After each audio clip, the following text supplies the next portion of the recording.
부산 해운대에 맛집으로 유명한 갈비집이 있습니다. 1960년대부터 아버지가 시작해 지금까지 대를 이어오며 자리를 잡았는데요. 그런데 어느 날부터인가 이 가게에 수차례 문의 전화가 오기 시작했습니다. 부산뿐만 아니라 혹시 서울에도 분점을 냈냐 이렇게 말이죠. 서울 용산구에 상호부터 간판 디자인, 메뉴는 물론 심지어 서비스 방식까지 똑같은 가게가 있다는 겁니다. 서울에 있던 식당, 분점은커녕 전혀 알지 못한 곳이었습니다. 결국 이곳을 상대로 가게 이름을 쓰지 못하게 하는 소송을 냈습니다. 상표권을 둘러싼 갈등인 건데요. 식당뿐만 아니라 이름이 알려진 유명인들의 경우 특히 상표권 분쟁으로 몸살을 앓고 있습니다. 캐릭터 펭수부터 그룹 BTS, 가수 송가인 씨까지 이름 자체가 높은 상품 가치를 가졌기 때문에 누가 이름을 선점하느냐 매우 중요한 겁니다. 때문에 저들과는 전혀 관련 없는 사람이 이름의 권리를 주장하기도 하는데요. 이럴 경우 과연 법원이나 특허청은 누구의 손을 들어줬을까요? 오늘 사건 엑스파일에선 이름에 대한 권리, 상표권 분쟁에 대해 알아보겠습니다. 자, 제가 지금 우리 공다솜 기자가 프레젠테이션을 하고 있는 와중에 검색을 해봤는데 서대문구 홍은동에 다솜치킨이라고 있네요. 네. 그리고 도성 참숯갈비가 그런 데가 있고 말이죠. 청담동에 중국집도 하나 있더라고요. 아, 그래요? 도성이라는. 벌써 찾아봤어요, 그걸? 지나가다가 대단합니다. 봐서. 아니 그 서초 경찰서 맞은편에 유치원이 하나 있는데 그 유치원이 다솜 유치원이어서 제가 서초 경찰서를 방문할 때마다 이제 거기 계신 분들이 그 다솜이 그 다솜이냐라고 하는 재미없는 이야기 한번 해봤습니다. 진짜 재미없는데요? 자, 아무튼 왜 약간 이게 실패한 것 같아요. 약간 판단이 있었던 것 같고. 그렇네요. 자, 일단 그러면 말이죠. 저는 궁금한 게 이겁니다. 상표권 얘기 나올 때마다 이 전북 순창 고추장 뭐 이런 거, 또 전남 영광 굴비, 포항 과메기 이런 게 상표권이 있을까요? 예, 맞습니다. 그런 것들도 다 상표권이 등록돼 있습니다. 그래서 그 소유자가 상관없이는 사용할 수 없고 이들의 상표권을 갖고 있는 사람만 사용을 할 수 있다고 해요. 다만 이런 상표권 같은 경우는 개인이 갖고 있는 경우보다는 그 지역의 영농조합이라든지 그 지역의 뭐 어떠한 생산자 단체 이런 곳에서 갖고 있는 곳이 훨씬 많다고 합니다. 자, 특히 이제 보통 무슨 원조 논쟁, 또 가게 이름을 놓고서 보통 이런 분쟁이 많이 일어나는데 자, 앞서 이제 공 기자가 설명했던 그거 해운대에 있는 한 갈비집은 소송까지 갔단 말이죠. 자, 근데 뭐 해운대 갈비 이게 뭐 어떻게 딱 무슨 한 사람만 쓸 수 있는 건가 싶기도 한데 자, 뭐가 됐든 1심은 어떻게 됐던 거예요? 예, 맞습니다. 1심도 비슷하게 생각했습니다. 1심은 이 이제 해운대에 있는 갈비집 패소 판단을 했는데요. 먼저 해운다라는 건 지리적 명칭이잖아요. 그리고 갈비라는 거는 음식이라는 상품의 성격이기 때문에 이러한 해운대와 갈비라는 단어의 조합이 전혀 뭔가 식별력이 있는 게 아니다. 이렇게 판단을 했고요. 또 저 집이 아무리 유명한 맛집이라 하더라도 뭐 저 집에서 내놓는 음식이라든지 서비스라는 게 글자 생김새는 비슷하네요. 굉장히 비슷하죠. 그래서 2심 판단은 달라졌는데 어쨌든 1심 같은 경우는 저 갈비집이 뭔가 다른 집과 구별되지 않는다. 뭔가 대표적으로 저 명칭에 상표권이 있지 않다. 이렇게 판단했었습니다. 자, 변호사님, 네. 그래서 2심에선 달리 나왔다는 거잖아요. 그렇죠. 그럼 저 간판 글자가 비슷한 게 결정적인 영향을 준 건가요? 여러 가지 이제 이유가 있습니다. 사실은 동일성이 이제 있다면 뭐 식별할 수 있는 뭔가가 특정할 수 있는 뭔가가 있어야지만 상표권으로 보호해 줄 수 있는 게 일반적입니다. 지금 땡땡 뭐 나왔으니까 해운대에서 예, 예. 해운대 가봤어요. 진짜요? 상당히 맛있습니다. 오. 상당히 맛있고 저 지역에서는 진짜 정말 명물이 되는 곳입니다. 비싼가요? 좀 조금 비싸요. 조금 비싸요. 그래서 저기 가면 저걸 먹으러 가야 된다. 뭐 이런 정도로 아주 유명한 곳인데 요 1심에서는 아주 좀 그냥 단순하게 판단한 것 같아요. 해운대, 암소, 갈비 이거 다 쓸 수 있는 용어 아니냐. 해운대 수소도 아니고 뭐 해운대 암소, 갈비 요래 되니까 그 이름 붙인 거는 아무 식별력이 없기 때문에 이거는 상표권으로 보호해 줄 수 없다라고 했는데 2심은 달리 봤어요. 지금 제가 말한 것처럼 이거 자체가 아주 유명하기도 하고 이게 이 표지 자체가 이 다른 지역에 아주 이게 이름은 그 해운대지만 예, 예. 딴 데 갔을 때는 예. 영향이 급속도로 퍼질 수 있다. 저만 해도 만약 서울에 해운대 있으면 가고 싶을 정도로 그만큼 유명한 상표다라는 겁니다. 특히 여러 가지 쟁점들이 있는데 지리적 명칭이긴 한데 이게 1년, 2년 된 게 아닙니다. 무려 55년이 됐거든요. 그 정도 됐다 그러면 이거는 식별력이 분명히 있다라고 보는 게 맞다라는 게 그러니까 왼쪽이 원조죠. 그렇죠. 그리고 저기 지금 저게 문제예요. 지금 1심에서 어떻게 했냐면 다 저런 뭐 해서체 저러고 쓰는 거 뭐 비싼 거 아니냐라고 하는데 이 누구나도 쓸 수 있는 거라고 하지만 2심에서는 저거 베낀 거다. 아, 지금 불판 모양도 좀 비쌉니다. 저 불판이 저 해운대 암소 저기서 유명한 불판인데 요거는 뭐 다른 고깃집에도 많은 건데라고 하면서 이름 갖고 그 글자 모양 갖고 불판까지 갖고 또 그 안에 감자사리 같은 게 있어요. 그런 것도 똑같다고 보면 감자사리가 똑같다고 보면 이거는 식별력이 지금 있는 거를 좀 베끼거나 상표권을 침해한 것이다라고 해서 1심하고 완전 다르게 2심에서는 이 지금 이쪽 이 해운대 쪽에 예. 손을 들어준 것입니다. 지금 햇빛 세기님이 박 변호사님 말씀하시면서 침까지 삼키신다고. 이게 사실 맛있습니다. 예. 아, 그러세요? 상당히 맛있고요. 예. 뭐 저 생각이 좀 반영됐을 가능성도 있어요. 원칙대로라면 1심대로 되는 게 맞아요. 그 명칭만 봤을 때는. 근데 제가 지금 얘기를 하면서도 자꾸 그때 생각이 나가지고 궁금하신데요, 지금? 가족들이 이제 해운대 가서 먹은 기억이 나는데 네. 이게 만약에 서울에 강남에 아니면 서울에 어디에 상암동에 있다 그러면 그거 생각하고 갈 겁니다. 그 해운대 이거 왔구나. 체인점 냈구나. 그렇게 생각하니까 그게 아마 반영이 됐기 때문에 이 재판에서 2심 재판에서는 달리 판단이 된 것 같습니다. 혹시 뭐 아니 얘기 안 하려합니다. 예. 예. 자, 아무튼 근데 저는 조금 이제 그 의아한 것이 원조집은 부산에 있잖아요. 또 여기 이제 피고 지금 고소를 당한 쪽은 서울에 있는 집이란 말이죠.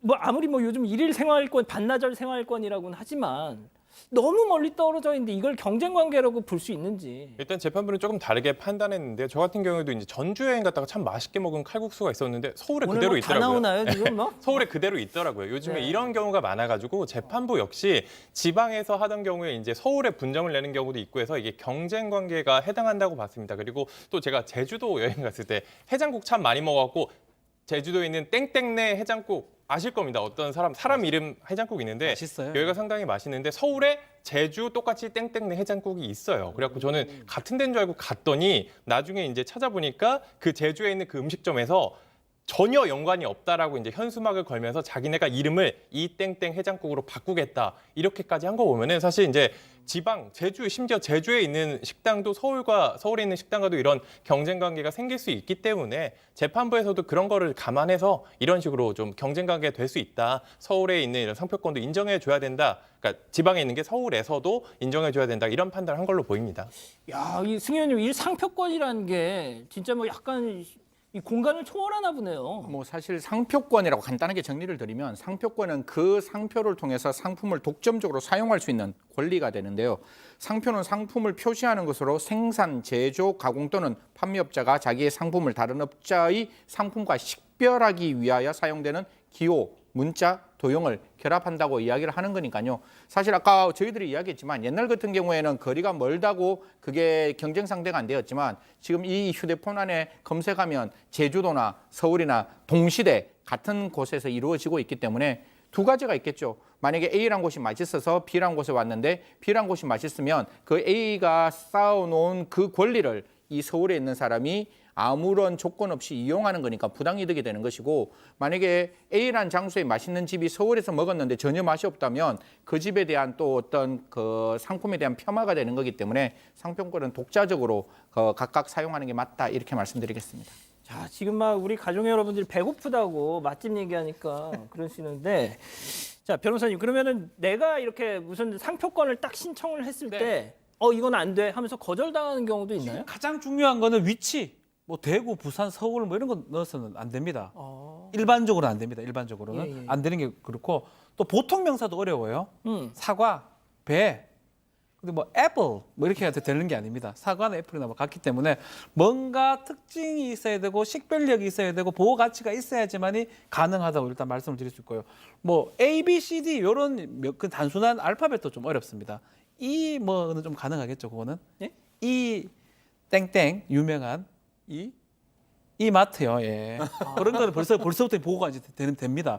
그러니까 이게 나와가지고 이게 누가 들어도 이거는 뭐 보통 명사고 알파벳이고 국가고 이런 것들은 보호가 안 되는데 이미 좀 나와서 많이 이제 이 통용이 된다 그러면 그건 상표로 또 보호가 될 수가 있습니다. 이 말했던 그런 부분요. 근데 이제 예를 들어서 이제 뭐 최근에 이 사건 중에 우리은행 이제 있는데 아, 우리은행. 예.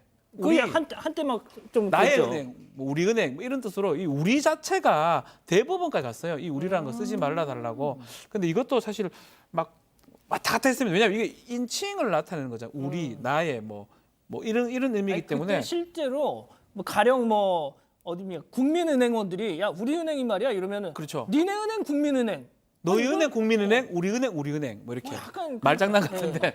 이제 근데 이게 이제 사실은 이 상표로는 어려운데 좀 전에 다시 얘기를 하겠지만 이게 부정경쟁방지법이라는 법이 있습니다. 요걸로는 가능합니다. 부정경쟁방지법 뭐냐면 널리 통용되는 상표를 누가 무단으로 도용하거나 사용하게 되면 이것은 이제 부정경쟁방지법에 따라서 이 보호를 받을 수가 있거든요. 상표로는 어렵지만 부정경쟁방지법으로 보호받을 수 있다라고 얘기할 수 있습니다. 자 그러니까 뭐 우리 같은 거는 저런 논란이 있었던 거잖아요. 그러면 딱 진짜 고유명사 딱 이거다 하나밖에 없다 이런 거는 뭐 쉬운 거 아니에요 그럼 상대적으로? 그렇죠. 이제 뭐 가게의 고유명사가 가게 이름이라면 사람에게 고유명사 그 본인의 이름이겠죠. 근데 이거를 본인이 아니라 전혀 상관없는 제3자가 이제 상표권에 출원해서 요즘 논란이 되는 경우가 좀 많이 있었었는데요. 모두가 다 아실 겁니다. EBS에서 이제 갖고 있는 귀여운 펭귄 캐릭터 펭수 아시죠? 이제 이 펭수의 경우에도 이제 이 EBS가 상표권을 내는 것 출원하기 9일 전에 이미 여러 명, 한 5명 정도가 순차적으로 저 펭수의 상표권을 이제 신청을 해놓은 상태였고 제3자만 19명에 가까운 사람이 펭수를 이제 본인이 상표권을 출원한 적이 있다고 합니다. 하지만 이건 다행히 이제 이걸 낸 제3자들이 출원을 취소하면서 EBS로 펭수의 상표권이 넘어갔고요.